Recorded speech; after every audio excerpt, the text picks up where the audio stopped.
नमस्कार.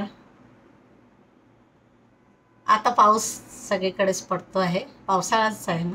पाऊस तर पडायलाच हवा. आणि त्याच्यामुळे आता माझ्या पावसावरच कविता असणार. पावसाळ्यात म्हणजे पाऊस येण्यापूर्वी म्हणा किंवा पावसाळ्यात म्हणा, पावसाच्या एका थेंबाने काय काय होऊ शकतं आणि एका थेंबाचं किती महत्त्व आहे.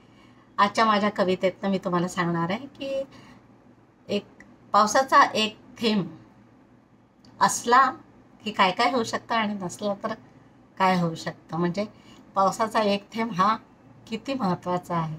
ऐकूया. पावसाचा एक थेंब.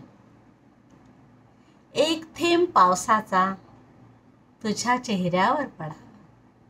एक थेंब पावसाचा तुझ्या चेहऱ्यावर पडावा. गालावर ओघळून तेथेच मुरावा.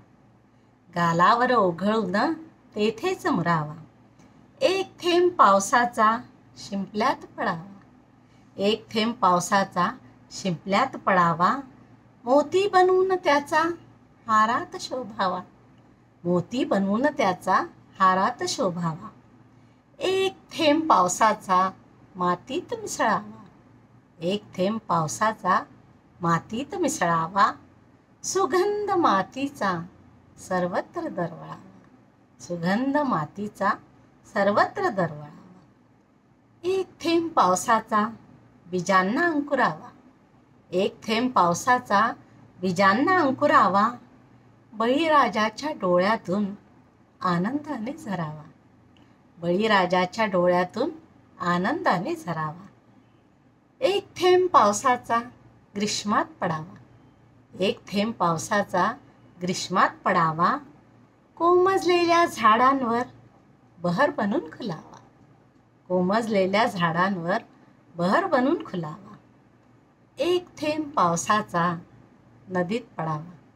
एक थेंब पावसाचा नदीत पडावा. पर्वत झरे ओलांडून सागरात मिसळावा. पर्वत झरे ओलांडून सागरात मिसळावा. एक थेंब पावसाचा चातकमुखी पडावा. एक थेंब पावसाचा चातकमुखी पडावा. तहान भागवून मनी संतोष व्हावा. तहान भागवून मनी संतोष व्हावा. एका थेंबाचं किती महत्त्व आहे.